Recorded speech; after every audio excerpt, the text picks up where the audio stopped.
Isn't it crazy that that's not even seen as a good physique anymore? Our body standards for men used to be so different back in the day. I remember watching Spider-Man with Tobey Maguire. That scene when he has his shirt off and he looks all ripped up, lean, muscular. I was like, that is a jack. That's a crazy physique. That's a physique that you'd inspire to have, to get, obtain one day. And if you did get that physique one day, you'd be super proud. You're like, I'm fine. This is it. This is the physique I want. I've made it. But it's so funny these days, like a physique like that these days not seen as jacked anymore. It's kind of seen as like, oh, just an average physique, that's kind of skinny. Like that's mental to say now back in the day what we used to see that physique like. I still think that's a really good physique, a physique you should aspire to have. I think it looks good. Social media these days is just kind of like mind virus our brains, where like we see loads of people on all just hopped on the juice on TRT, normalizing like those male physiques. Like all these enhanced physiques, those are like teenagers these days think like those are natural when they're not. They're clearly not natural, but impressionable minds, you know, wouldn't know that. So they think a really good physique like Tobey Maguire and Spider-Man, they think is terrible. When that's a physique which is, you know, impressive, which you strive to get. But they don't look like, oh, C-Bum or Arnold, this, that, the other. You have like all those trend twins online. And if they want to do that, fine. Okay, but you have to be open and honest with what you're actually doing. You have to be realistic. And then you see people these days like 17-year-olds, 18-year-olds, 19-year-old people just glorifying what kind of cycle they're on. Like that's crazy. That's just crazy talk, crazy to me.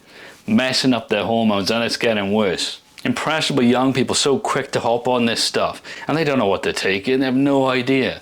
To do stuff like that, you have to completely monitor your bloods and all the different hormone levels, and you get people taking this which affects this, that, the other. You don't know what's going on.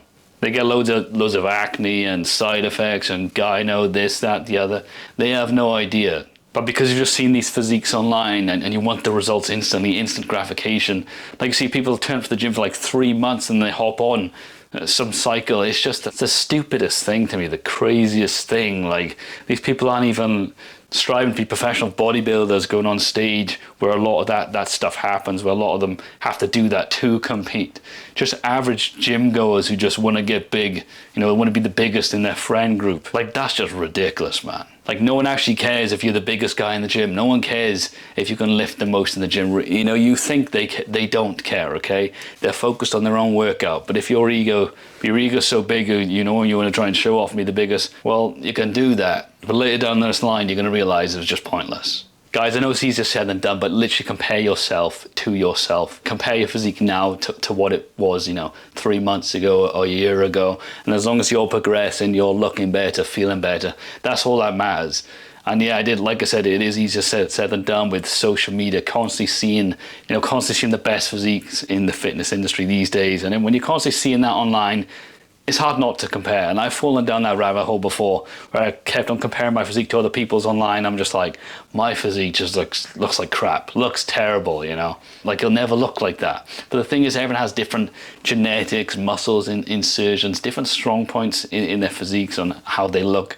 So you really shouldn't compare yourself to somebody who's got like amazing chest genetics or amazing quad genetics, whatever it may be, massive biceps. Also bearing in mind, a lot of these people are taking some juice, do you know what I mean? And to be honest, guys, I think the lean, athletic, aesthetic, muscular look is the best look.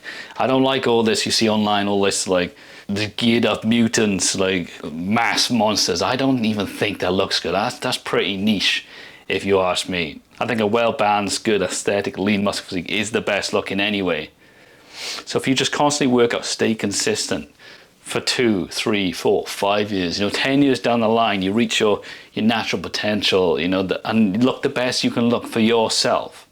I think that'll be your best look anyway. You don't need to be like a mass monster. It's just a quick video as a reminder. Yes, you know, the body standards have gone pretty crazy these days. The physique standards have gone pretty crazy, but just focus on yourself, you know. Stop going on social media, comparing yourself to everyone else. As long as you're doing the best you can do, you know, staying consistent, you know, working with what you got and what you have, that's all you can ask from yourself. That being said, guys, enjoy this one. Why not watch another one? I'm sure I'll enjoy it. You got this.